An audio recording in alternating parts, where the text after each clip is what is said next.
İnsanların çox münaqişəsi sözlərdən yox, zəndən yaranır. İnsan başqasının sözünü eşidəndə onu dərhal pis mənada qəbul edir. Halbuki mömin insan əvvəlcə sözün yaxşı tərəfini düşünməlidir. Qəlb təmiz olanda insan başqasının sözünü də daha təmiz anlayır. Şəhid Mürtəza Mütəhərri deyirdi ki, həqiqət demək kifayət deyil, həqiqət hikmətlə deyilməlidir. Ola bilər insan doğru söz danışır, amma üsulu yanlış ola bilər. İnsanların fərqli düşünməsi və fərqli olması Allahın hikmətidir. Bu fərqlər mübahisə üçün deyil, bir-birini anlamaq üçün yaradılıb. Əllamə Təbətəbai deyirdi ki, insanlar çox vaxt problemləri münasibətlərdə axtarır. Halbuki qəlb sakit olmayanda insan hər sözü ağır qəbul edir. Həqiqətin özü sabitdir, amma onun deyilmə üsulu fərqli olmalıdır. Çünki hər insanın qəlbi və düşüncə səviyyəsi fərqlidir. Quran buyurur, biz hər peyğəmbəri öz qövmünün dili ilə göndərdik ki, onlara aydınlaşdırsın. Əllamə Təbətəbai bu ayənin təfsirində yazır ki, dil təkcə danışıq dili deyil, anlama səviyyəsidir. Yəni insanlara həqiqət onların anlayacağı şəkildə çatdırılmalıdır. Lakin qeyd olunur ki, hər həqiqət hər kəsə açıq şəkildə deyilmir. Bunun səbəbi insanların qəlbinin hazır olmamasıdır. Ayətullah Həsənzadə Amili deyirdi ki, həqiqət günəş kimidir. Göz hazır olmayanda günəş işıq yox, ağrı verir. Yəni insanın qəlbi hazır deyilsə, həqiqət ona fayda vermək əvəzinə mübahisə və incilik yarada bilər. Ona görə də insan hər şeyi izah etməyə çalışmamalıdır. Çünki bəzən insanın özünün düşünməsi lazımdır.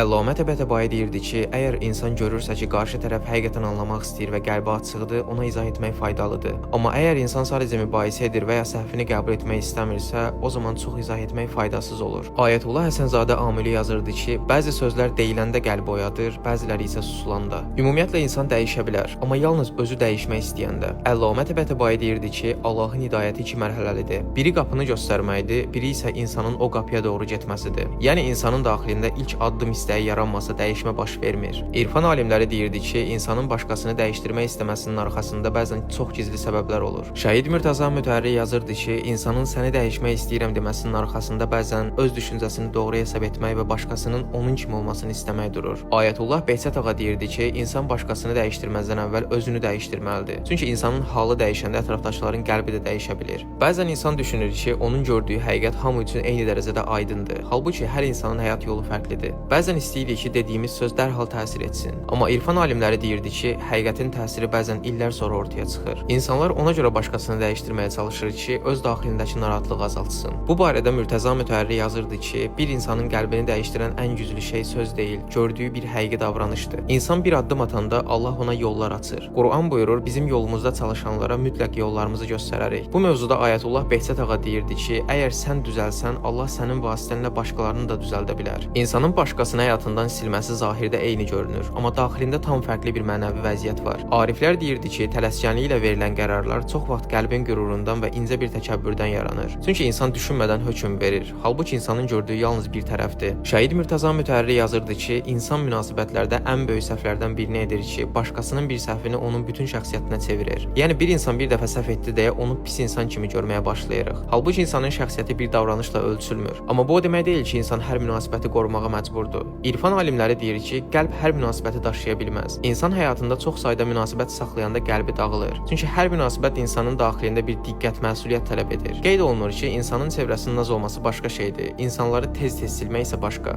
Əllamə Təbətəbai deyirdi ki, insan başqasının səhvinə baxanda öz qəlbinə də baxmalıdır. Çünki çox vaxt insanın tez inciməsinin səbəbi öz nəfsinin incəliyidir. Əllamə Təbətəbai kamil insanın əxlaqı haqqında yazır ki, o hamıya qarşı hörmətlidir, amma hər kəsi qəlbinə buraxmır. Yəni insan sakit və mehriban olanda özünü çox yaxşı biri kimi görə bilər. Amma biri ona qarşı sərt davrananda və ya qəzəblənəndə anlayır ki, qəlbində hələ işlənməmiş tərəflər var. Ayətullah Behçət ağa deyirdi ki, insan səni incidəndə yalnız onun kim olduğunu yox, öz qəlbinin də necə olduğunu görürsən.